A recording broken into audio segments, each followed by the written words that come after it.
Welcome into Behind the G, ladies and gentlemen, podcast for Red Elephants, by Red Elephants. I'm Katie B, co-host Adam Lindsay, athletic director at Gainesville High School.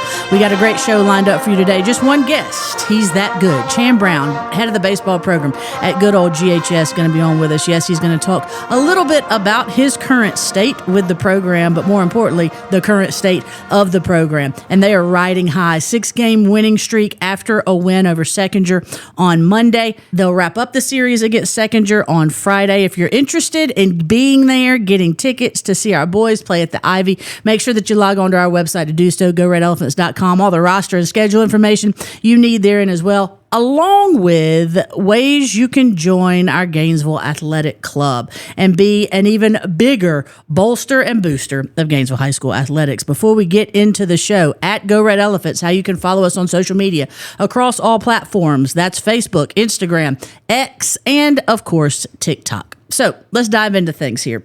First of all, Chan Brown coming up. So let's talk a little bit about baseball. Adam, his boys are just on it right now. No other way to put it. It's so exciting to see how that team, again, we talked about it, a tough non-region schedule to prepare them to go into region play, just like our other coaches have done. And they're tearing it up. You know, they a couple little hiccups there at the beginning of the region play, but now they've turned it on and taking over the number one spot in the region, which is just as awesome to see how those kids have transitioned. They continue to improve every day, and the state of the program, as we'll talk about with Coach Brown, it's just in a great place right now. It's heading in the right direction. Obviously, never exactly where we want it to be until we're adding to the wall out at Ivy Watson, but picking up wins, and kids are playing great. And it's interesting to see. Young people have fun playing their sport, and then work hard, and it looks like they're in a like a bereavement period, right? They're like, the fun doesn't exist anymore, and then they begin reaping what they've sown, and all of a sudden the fun they thought they were having wasn't fun at all because it's combined with winning, and so it just blows everything out of the water, right?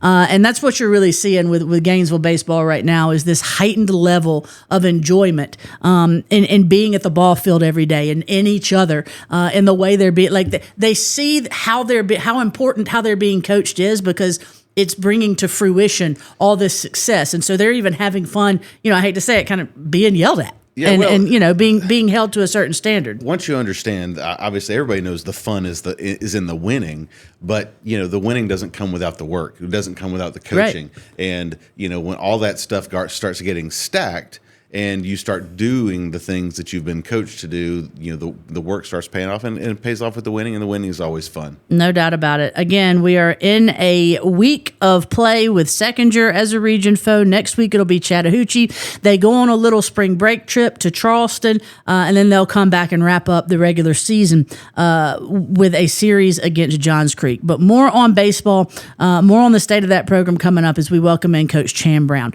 Before we wrap up our little intro, two things I want to get to. First and foremost, we had the great pleasure of being part of getting to introduce our new girls basketball coach to her team on Tuesday morning. Again, it's surreal to me that Jan Azar is the head of our girls basketball program, and I mean that in the best possible way. And sort of that feeling just kind of it grew even larger for me as I watched her talk to our girls on Tuesday morning.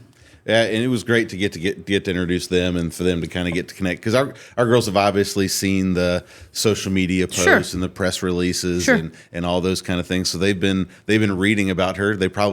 Most of them probably didn't know who she was before we introduced her, but I know they've done their background work. So they were certainly excited to get to meet her, shake her hand, tell themselves a little bit about themselves, and just start create that connection. And that's the message that Coach Azar and Coach Frazier, mostly got to those girls today, was that we're going to work hard, but we're going to have a good time. Yeah, for us, it's about the relationships, about building that chemistry and that connection, and having fun, just like we were talking about with baseball. But it all goes back to the work. It goes back to the work, and she has that formula for winning. We know that she's going to bring that to this program, and our girls are excited, and it was great to get them to see them, having to had the conversation with them a couple of weeks ago about us making the transition, and to now being able to bring Coach Azar to them and them be able to start that process. Yeah, I thought it was super interesting. A lot of times you bring in a new coach and they are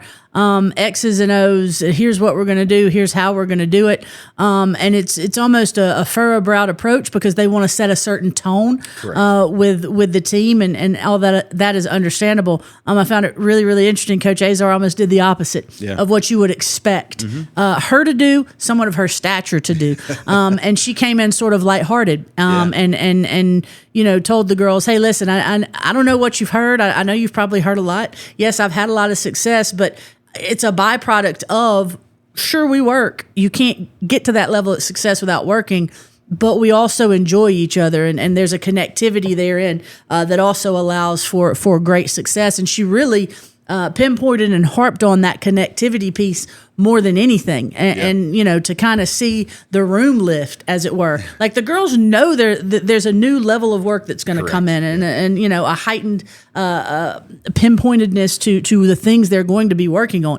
That was evident in some of the things she said, but there was this levity that she brought to the room that I really wasn't expecting. Well, and it was funny to hear her talk about just kind of bringing some levity and talking about how her Hebron team last summer didn't win a game. Right, and had a girl that shot on the wrong basket and scored. Yeah. So, and they were like, great shot. Now let's turn that to the other basket. Yeah. So it just shows, she does. Everybody, from the outside has the opinion of this hard, just rigid person, but she's got a great personality. She does. She can be lighthearted and certainly wants to create that connection and have fun with those girls. Well, and the bottom line, and you and I've talked about it often, when it comes to her, it says more about how many games, how many championships a person wins says a lot about them, sure, and their work ethic. But what really speaks highly of who they are, what they do, their character, all that, is whether or not kids like to play for them. Yeah. And play. It doesn't matter. Wesleyan, Hebron, and I'm going to go ahead because I know these girls. I'm going to go ahead and say Gainesville. Yeah. Young people love playing for Jan Azar. They love it. Yep. And that says more about her, to me at least, than anything else. So great day on Tuesday to be able to introduce her to the team. They're about to get things rolling. And man, is that going to be fun to watch. It is. So as we wrap up here, though, and before we bring you Coach Shan Brown, I want to remind you of two things. One, we'll have a show next week. The week after that, it's spring break, and we be taking a break. Okay, we're going to take a break. So next week we'll bring you a Behind the G, and then we won't bring you another one until 2 weeks past that Thursday. Next week going to sound a little different because I'm going to have a different co-host sitting alongside me. Adam Miller gonna join the show. While my everyday regular co-host and off-air bestie, Adam Lindsay, is out for a little while. He's having some surgery, and Coach Shan Brown's going to echo this here coming up. And I say that because it should let y'all know how much we truly mean this. We don't want to dive into the where, when, what's, and who's, the details, but having a little surgery, going to be out for a while. And everybody out there listening, if you're about red elephants, if you're for red elephants, and I know you've got to be, if you are here with us on Behind the G, next time, send up a good word. Send up a good word for our guy, whether that be via prayer, vibe, however it is you roll. Roll that way for my man Adam. And yeah, listen, I'm gonna miss you here for a minute. I know you're gonna be back. I almost dread that day a little bit, but I know I'm just kidding. Well, I'm gonna remind you, like I live 300 yards up the street. That's true. I may be. You never know. Depending on what I may just roll up here and say, like, "What do you mean you about sitting in my chair? What are we doing here?" We never talked about this. No, that's hilarious. No, I appreciate all the well wishes. I'm not worried. Things are going to be fine. Everything's going to go great. No doubt. So I appreciate all the comments, the texts that I've gotten wishing me well, and things will be fine. We'll be back before you know it after spring break. And then after spring break, I want to remind everybody Gainesville Day of Giving. Gainesville Day of Giving coming up April 22nd at Johnny's Pizza, 9 to 3. We're gonna raise a bunch of money for Gainesville Athletics, and I know everybody that's listening is going to be a part of that. No doubt. Thank you for going ahead and marking that on your calendar, whether you come in person or whether you just sit at home and donate. Either way is fine. We just appreciate you. We'll have a button you can press. You can just donate again, and again, and again. And we're going to make a a point. People that donate, we're gonna recognize you. Live on the air on all of our socials. So we won't tell everybody about all the thousands of dollars that you're donating, but we will recognize you because every dollar makes a difference. We may say your name thousands of times and give people an inkling. Give people, here's the thing. Great show coming up. What a great time to be a red elephant. So many good things happening with our student athletes. So many good things coming for our student athletes based in the coaches that are being hired, and it's just an exciting time. And Adam, you've got to at least think about this when you're going to be out for a while. You're going to get some good sleep over the first few days. Like there's going to be some good rest. Promise. Listen, because good you sleep, ain't been having it for a while sleep now. Ain't been happening for a while. It hadn't been happening since November, and believe me when I say it actually had nothing to do with Brunswick or anything like that. That was but at least I don't want to say the DRUGS thing because I don't know if we've got impressionable young people, but if it's done by the doctor, it's okay. It's okay if it's done by the doctor. That's right. All right, folks, Chan Brown coming up next. Gainesville baseball sitting at 9-10 overall, 8-2 in region play. Big Red fresh off a sweep of the Lanier Longhorns, average better than 10 runs in each of those games. And entering into a 3-game set against Seconder last night, got a big win in game 1 of that set. 6-game win streak the Red Elephants are on. The last time they were on a 6-game win streak, Coach Brown's first year, Chance Brown's first year, and that was last year. The time before that, though, 2018. And the last time they were on a 7-game win streak, which they could do come Wednesday night, was 2017. Not putting too much pressure on the Red Elephants, but we sure would like to see these winning ways continue. Joining behind the G now, Coach Chan Brown, head coach, of course, of our Red Elephant baseball program. What's up, Coach Brown? How you doing today? Awesome. Thanks for having me. Man, good. You did a deep dive there just pretty quickly there. Well, I do my best. So look, let's go back, Coach Brown. 1-9 to start the season. Frustrations were high, as Adam and I both felt daily interacting with you in the Student Activity Center. You guys turned it around really at the perfect time, and that's come region time.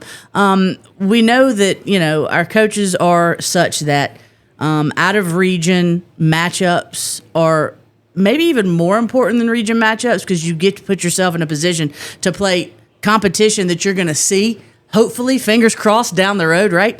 Was the 1-9 start a byproduct of that or a byproduct of learning some lessons? I think it's a two-part thing for us.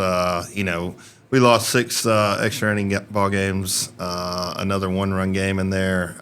Some learning lessons had to be made during those, but it's a thing too that the process of the program is getting us to the point of learning how to win on a daily basis, not just games, but in practice, understanding every drill, everything that we're doing from the weight room, even to study hall, on game days is highly important for the process of them becoming the correct student athlete, not just a baseball player. So, and then the competitive part of it is we're trying to put us in the hardest schedule that we can possibly play. Yeah. And when you do that, you're going to take some bumps in the roads, and we're still in that process of learning and getting this program built back to the legacy that it was. And so I think, during that, I think our kids have learned the process of winning. I think that they've learned some not just baseball skills, but life skills during there too, from a standpoint of understanding adversity is going to hit you and you got to hit it right back. And so, things like that are going on right now, and the kids are doing a great job. Right now the program definitely has a good feel to it, but honestly, it had a good feel to it at 1-9. It was just a thing that we were 1-9. Yeah. Nobody likes that, and especially myself. I'm not used to losing, so yes, I carry it on my shoulders, and it kind of bothers me a good bit, as my wife will tell you too, I'm sure, at home. But it's just a thing that the expectations of both of you, our community, and our program, all the way to Coach Vic. He calls me once a week or so and talks about Bless it. your soul. Yeah, I was going to say, there we go. Sorry about that. And we can get you a different number if you need it. For sure. So, but it's just getting to the point that that when we show up, we expect to win. And so that's a big part of this right now. So, Coach, first of all, I'm glad that you get upset that we don't win. Yes, right? That's the mentality, that I want all of our coaches to have. So we were the first few weeks of the season, we didn't get our feelings hurt that you were rah through here. Yeah. We were like, it's that time again. Let's go. Yeah. But so going, you said it correctly. There were so many, extra inning games, one run games. What was your message to the kids during that time frame to try to, keep them motivated, help them get over that hump? What were you telling them on a daily basis? From a baseball perspective, it's all about walks and freebies. We call it the freebie war, and walks, errors, and our walks were turned into. After that would be an error, and then it would turn into a crooked number for the other team. And when you take those away, then obviously not as many runs are being scored. So it's a thing for that. But the other part of this is just like I said, it's a growth in our program. No matter if you're a senior all the way down to an 8th grader that's in our program right now, of showing up every day. And, the work ethic has to be there, the mentality has to be there, and honestly, the winning attitude has to be there. Mm-hmm. And that's a mentality thing. It's not just showing up. It's not just going to happen. And I think because of how hard we worked in the off season, I think some kids thought it was just going to happen. Yeah. And doesn't work that way, And then, the other fact of this is, I'm going to throw in the building, the Vic is a huge process for us. I think you've seen our hitting get better since we've been in there, because it has helped us having that facility from the standpoint of having 5 cages versus, just having 2 and being able to hit tees over here. And that's been a big process for us, of seeing a curveball every day on a curveball machine, seeing a fastball machine, seeing different drill works. And excuse me. And so I think that's a huge process of that. But and then the other thing is just bottom line, just having a team mentality and not an I mentality. And we'll get into talking about the Vic here in a second. And I'm gonna oversimplify baseball, or at least the beginning of the season. But basically, what you said of just like light bulb went off with me is what I'm trying to say. You've got the beginning of the season. Pitchers' arms are not always ready. Everybody hasn't been seeing the ball like they will see it in a couple of weeks. And you mentioned those freebies. Like that's because somebody who's watched a lot of the games. We were walking a lot of kids. Mm-hmm. We were making a lot of errors that we're not making right now. It's a much cleaner game right now. Yep. And it's happening on, like, other teams are doing it as well. It's kind of like, can you make it through the front end of that season? Who's going to start figuring out first? And I feel like we started figuring it out. Right. Well, the other thing is, finally the baseball gods are shining on us a little bit. The amount of bloop hits that were going against us, the amount of, honestly, hits that were hitting the foul line and chalk coming up, and things just weren't going our way for a second. And so, that brings it back to yourself too. You bring those things on yourself when you have the wrong mentality and the wrong attitude. Sometimes when things are going bad, you got to fight through it instead of fight in it per se. And so, it's a thing that I think through the process of the season, that it's just them growing up as student athletes, but more than anything, just growing up as young men, and understand that things are going to be tough, no matter if it's life or baseball. And you got to show up and hit it right back in the face. So. 2 things, Coach. I want to first tap into the offensive piece, and then go to our pitching. So first, the offensive piece. Prior to the 3-game set against Lanier, again, swept the Longhorns last week. Can't say that enough. Yeah, we were averaging 5.5 runs a game. We had scored in double digits once, and that was extra inning loss. We lost 11-10, I think in the first game to maybe Roswell.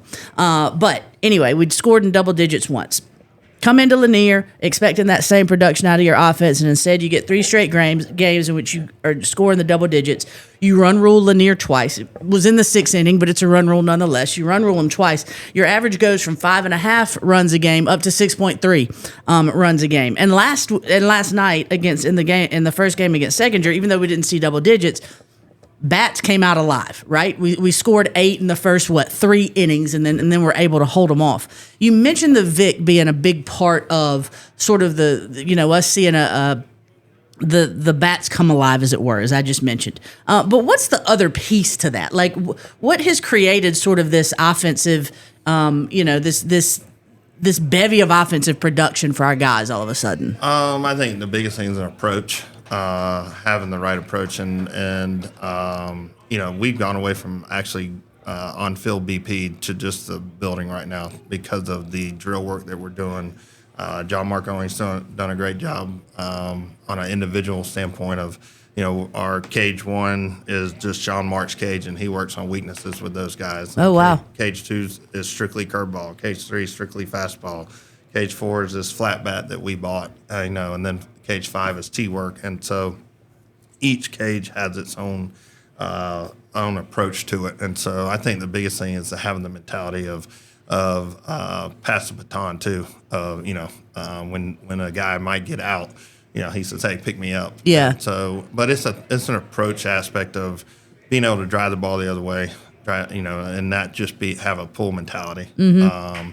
The other thing is, we're not the fastest team in America, but Coach Ray's done a good job with the base runners, and we're able to steal some bases a little bit more than we're doing because of getting better jumps, bunting aspect. So right now, I think if you'll watch us, we're trying to use every aspect of the offense, not just hitting. So, moving runners around and then trying to get that big hit to try to score the two runs an inning or something like that, and so it's a mentality thing of getting in the box ready to hit also. And understanding that honestly, we've been big on trying to pick the pitch up from the hand, as where if you talked to our hitters early, they were picking it up more like halfway, and they weren't seeing the ball as much, seeing spin as much. And so it's just a thing of like I said, the process of the season is the season. Right. Hate losing early, but we probably in the first 10 games saw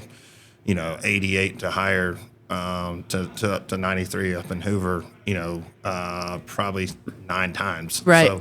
So it's a thing where I think the schedule has helped us too, of getting us prepared to see what we're going to see. Yeah, I'll say this in the a lot of things stood out about the series against Lanier, and I hate to keep going back to it, but folks, it's going to end up being a seminal series when all is said and done. It put us in first place in the region, and really you saw what Gainesville was capable of doing in that series against Lanier. Lanier was the top team in the region when we went into the series, and we kind of showed them who really the top Red Elephants were. But anyway, I go back to that, and then looking at the numbers of that, stolen bases, I think we had 14 for the series. I mean, it was absolutely incredible. And you mentioned approach at the plate and kind of wanting to be there. You have to want to hit the ball. The name that sticks out in my head is Adrian Medina as the biggest turnaround this season. Early on in the year, I forget who we were playing. It may have been Hebron, maybe, I don't remember, but bases loaded. We're maybe down a run. I think there was 1 out. Adrian Medina comes up to the plate, and he didn't want to be in that position any more than his mom would have wanted to be in that position. Right. Like, did not want to be at the plate, have the ball in the big moment. Right. Boy, he's done a complete 180. Yeah. A complete 180. And I don't know if he's been in those tight pressure pack situations, but I sure as heck know the kid's swinging the bat freely, and it's almost like his mind has become free. He's having fun. How much does that play into it? Well, I'll be honest with you. Adrian's a kid that from day one I've always thought he's going to be a guy for us. He's a freak athlete. He's got speed. He's got power. But it's all been a confidence thing for him. Yeah. And, so it's a thing where he's worked and worked and worked. And like right now, he's the first person in the cage and the last person out every day. So he's in a good spot for himself. And obviously he's come up big for us, and I'll be honest with you, John Mark was talking to me about, Coach, we haven't had a guy hit 400 in who knows how long. And I said, well, that's the goal. I mean, for everybody, to be honest with you, because if you want to play college baseball, you don't just need to hit 300s. You got to hit in the 400s, right, because that equals out once you get to college per se. And so, he wants to do that, but it's a thing where every state championship team that I've been a part of, we've had a 9-hole hitter that's hit 400 or higher. Oh, wow. And it's a game changer because they're rolling the lineup over. Correct. Yep. And so you're getting to that point. And right now, that's a big thing for us. Like the 7, 8, 9 hitters are doing the job, getting on base, and then the top of the order has been able to drive them in. So, and then obviously, Cohen Miller's come up big in some instances. CJ, a few, Dawson, yeah. And it's kind of like Asher. Asher Stevens hadn't had the season he wanted to, but if you look in the last 8 games, he's gotten really hot. Yeah. So it's a thing where you want to be playing your best down the stretch, and right now, knock on wood, that's what's going on for us, and hopefully we can keep that up. No doubt. Let's go to pitching real quick. You got your 3 down: Peyton Oshowski, Cohen Miller, and Daniel Rico. And those guys, even if they're having a bit of an off night, they get built back up by your relievers and Silas Ingram and Beckett Brown. Beckett did an incredible job in game 1 against Seckinger. Silas actually got the win in game 1 against Lanier. He came in relief of Oshowski and ended up getting the win there. But let's talk about our starting pitching a little bit. What has impressed you about these guys? And how do you think they've gotten better? Well, Peyton's a kid that's as a sophomore. He's anywhere from 88 to 92. It's crazy that he's a sophomore to me. But he's still growing as a pitcher. He's growing as a player, to be honest with you, and it's a maturity thing for him because his ball is he's a kid that actually throws a fastball that not meaning to that turns into a cutter, and it has a lot of movement to it, and sometimes he can't control that movement, and so it early on it ended up with walks, and so. Here lately, the velocity's probably been more like 88 to 89, trying to throw a little bit more strikes from the standpoint of that. So, he's growing into a mentality of understanding that the walks hurt him. Yeah. And so, but he's got such a phenomenal arm and such a phenomenal future for what he's going to do on the mound with, not just for the Red Elephants, but for, whoever he goes to. Right. And so it's a thing where he's learning. He's learning also, there's a game inside the game of holding runners and making sure that we're not giving up, if I walk somebody who's not on second base because of a stolen base and that type deal. And then you move to Cohen's. It's just Cohen's Cohen. It's kind of like what he told the Gainesville Times last week. Look, I throw slow. I'm going to throw it in there, and I'm going to make the ball move. And they hit me. I believe in my defense and type deal. But Cohen's just a kid that came to us, and he's like, Coach, you throw me 100 pitches a week, I don't care. Let's go. And so because we're big on pitch count, and honestly, lately we've been a little bit higher than what we normally have been in the past. So it's a thing where we're trying to find some more relief pitching to help us with that. Right. And that's still a process, and that's something that hopefully we get down before the playoffs, from that standpoint. And so, but, Cohen's a kid that just shows up and honestly puts his heart on the line for this team and says, let's go, and it's kind of funny just to hear him talk about how he doesn't throw very hard, but let's go, and so, and then Daniel Rico's the other kid that, Coach McCoy and I knew he was going to be a guy for us at some point. He just had to figure it out. And, he's a kid during the offseason that gained 30 pounds because he just was in the weight room all the time. Yeah. And, so now you're looking at 6'4", 210 instead of 6'4", 170 last year. And, he's been hitting 90 up in Hoover, consistently living that 86 to 89 type thing and throwing a really, really nice changeup and slider with it. And so, and it's a thing that kind of like Medina, he's got confidence. Yeah. He's building it and keeps building it. And he's got a chance to be really, really special. And, and it's an awesome thing to have two guys that are 88 to 90 and know they're coming back too. And so I like that. That's the program piece of it. But they've done a great job. And then you got Silas. Silas is just a kid that I tell him, I said, hey, don't get red-faced on me, because when you start seeing him, if you ever notice that he gets red-faced, that's when he's feeling some pressure a little bit. And so, so when he's throwing strikes, he's the guy that's going to get a bunch of pop-ups. And so if you're playing on a shorter field, it's not a good situation for him. You play on a bigger field, then it's okay, because he's going to get a lot of fly balls and things. And 2 weeks ago, Beckett hadn't thrown the ball the way he's capable of throwing early on, and he was frustrated with it. And I kind of went to McCoy and said, look, let's try what they did with Hugh in college and go over the top and underneath, see if it helps him a little bit. And the 3 times he's done it, it's been pretty effective so far. So, and he seems to have confidence with it. So, we got to get Chase Gannon going. He's a kid that can have a really, really good changeup. He's been sick a lot this year, so we haven't been able to use him a ton. So, and then we got some really good arms coming up in the 9th grade and 10th grade. HP's going to need to help us down the stretch. And then some 9th grade guys might get a uniform late moving forward because they've been throwing really, really well on the mound for us. And so there's some guys of the future there that we need, honestly, for them to step up from here on out. And, and then the JVs, they've had a phenomenal year in 10-2, playing the first round tomorrow. And that's another program piece for us about learning how to win. And a lot of their doing is about their pitching. They've been really, really done well with Wes Burton and Caden Wiley down there and some other guys and Revy Lee. So it's been good. Two things that you brought up back in the offensive side of things. Number one, I'm so glad we're finally getting something out of John Mark.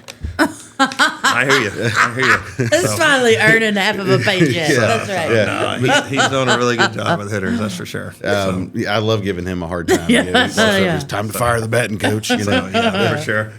No, I love John Mark. The second thing was you mentioned Coach Ray and working on our base running. Cohen Miller had a stolen base last night. You talk about they didn't throw the ball very fast. You don't run very fast either. No. But he got a stolen base last night, and it was a big deal. I don't mean to like white boy this because they always say about white guys, especially in football, like they're deceptively.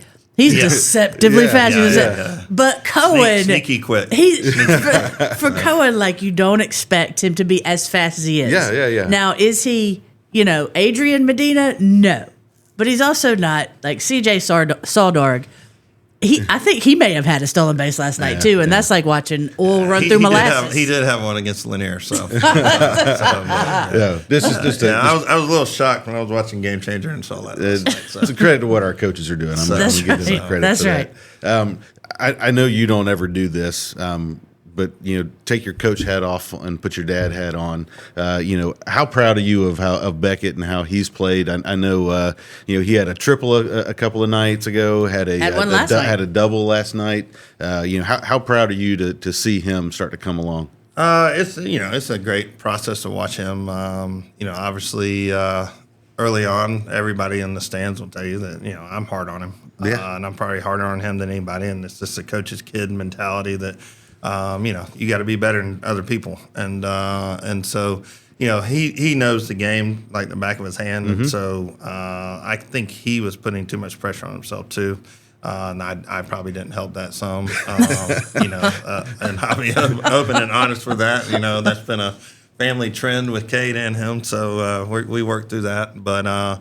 He's doing some really good things and playing a really good second base for us, and I'm just happy for him. He loves this place, and he's happy that he's here and fully bought into the Red Elephant world, and so every day seeing him just smile is a great thing as a dad, and as Tanil loves that part, and he's got a great group of friends here and playing the game the right way, and he's grown up in a world where he's seen a lot of state championships and stuff like that. And so, that's something that he wants, and so, it's a big deal for our team right now, not just Beckett, but our goal was to pack Ivy for the first round. That's something we've openly talked about during practice.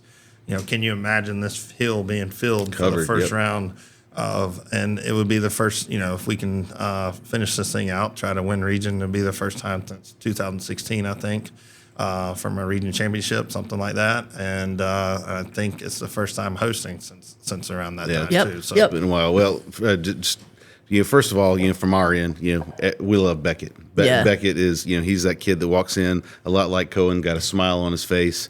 We see him more than anyone else at our other events. They're supporting the rest of the Red Elephants. So you got a great one there. That. But secondly, I want to ask this. So you're in year 2 here. Is the program where you want it to be right now in year 2? I don't think it's ever going to be where I want it to be. That's just my drive. It's always something that there's something else that we got to get better at. Are we getting it to the point where it needs to be? We're heading in the right direction.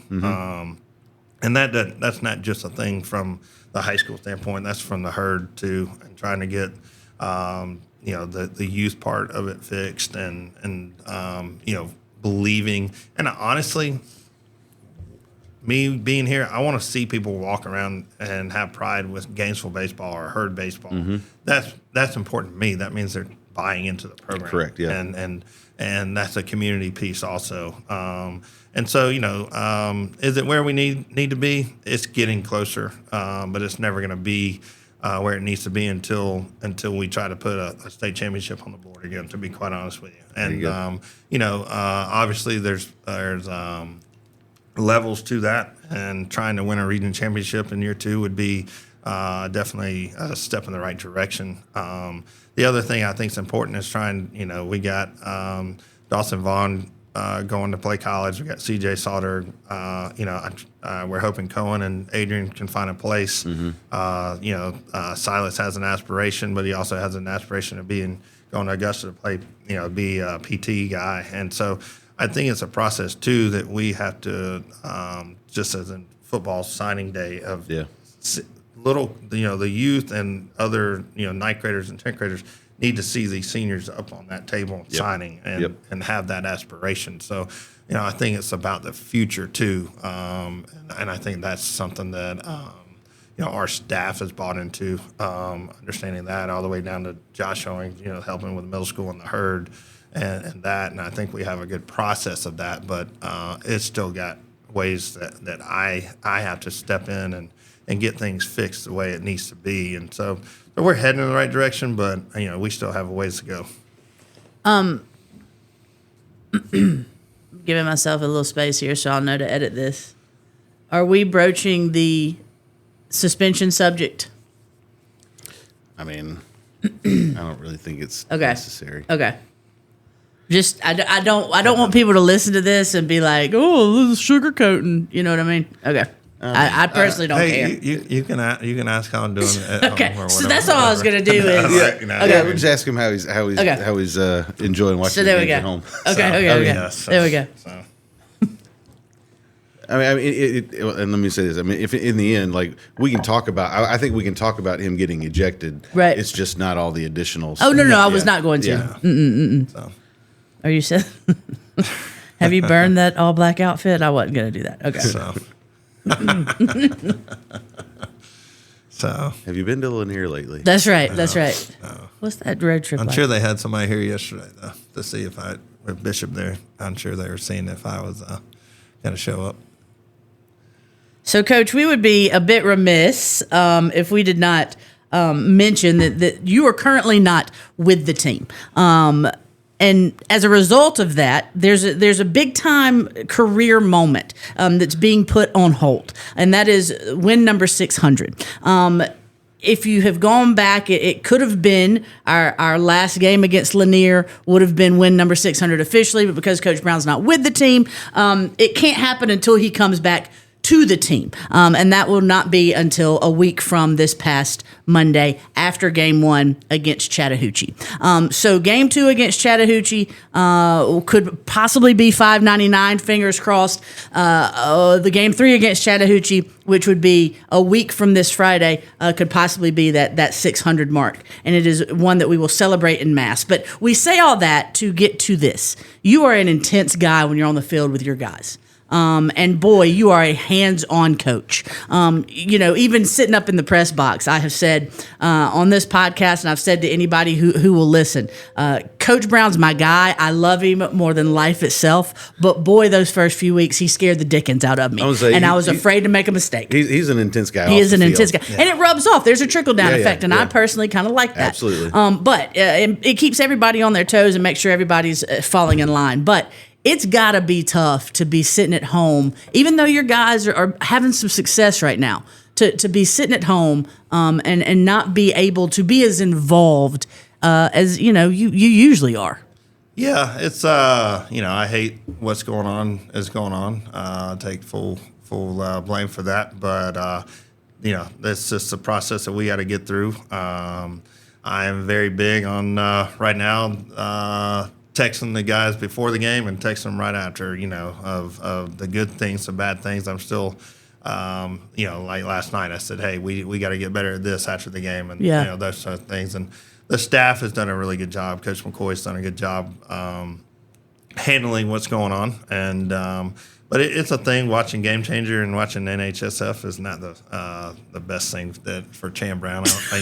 I think my neighbors are hearing me every now and then when we score or something like that. So, but it's a thing where give credit due. The kids are doing everything they're supposed to. Yeah. Honestly, the game that my first injection happened. It kind of fired them up that game and woke us up. We didn't have a whole lot of energy that game for some reason, and so that was a positive thing. The rest of it hasn't been a positive situation, but the kids are trying to make it into it, and right. The kids are the best. That's what it's about, anyways. The kids, and they're handling the adversity of it, and honestly embracing it and using it as they need to. Oh yeah, no doubt. And like I said, but the staff has done a really good job handling the situation. Obviously, I can't wait to get back. Itching for that. Practices right now are my thing. Bless those kids' hearts. Yeah, so, got to get it all in. Got to get it all in. But I'm always gonna voice my opinion towards some umpires and this, that, whatever. But because I expect a lot of them. I want them to be the best they can be for the kids, because that's what we're here for. So. But I'm gonna say it's got to be a whole lot easier to be sitting home watching wins as opposed to watching losses. No doubt. Fortunately, you haven't had to do that. So it's got to be a whole lot easier. I would also like to add, and this is just again trickle down effect. I have become a right arm to Coach Chan Brown in some regards. In and Out was started 6 minutes late last night, and it threw everything off. Oh, she was fired I up. was fired up. Coach Brown wouldn't be letting this happen. I did notice this, but I wouldn't. Listen, it threw the whole thing off. I'm just letting you know. That's it. I'm trying to be his help where I can be his help. You know what I'm saying? Well, KDB's learned when we go to In and Out, if the music's not being loud enough, I'm sitting there going, "What are we doing? What are we doing?" Look, dot your I's, cross your T's. That's the program we're trying to run here, man. Hey, that's what we're trying to do. So, just real quickly, we talked about the Vic earlier. From your perspective as the head coach, who's the first one to get in there and take use of that, how big is that for our program and the success of that program moving forward? I think the biggest thing I can say is it's a second home, and that's the way we want them to feel. Like, this is home for you when you're not with your parents. And so the kids have bought into that. They you can tell they really love being in a locker room together.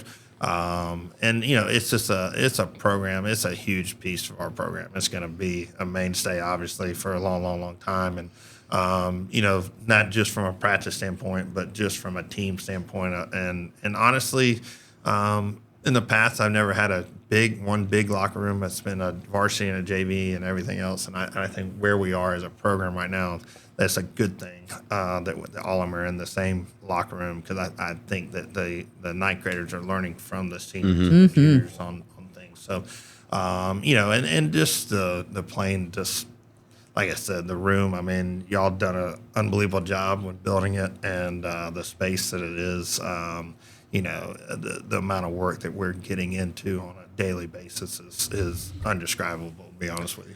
And I'll tell you, I've been in it the last couple of times I've been over there, and I'm amazed at, number one, how good it looks in there, and what you're not seeing at times. Whenever I've walked through there, is there's been some of the younger guys that were preaching to other younger guys about how they have to keep it clean, right? And you need to do this, you need to do that. There's an internal accountability piece that you've obviously already talked to them about to make sure that they appreciate it, and they keep it up looking good. No, so that's for sure. That. I mean, that's a huge piece. I mean, that's honestly part of the program too, is being accountable for yourself, being accountable for your teammates, but being responsible for this program and carrying on, understanding that we're asking you to represent your last name in this program the right way every single day. So.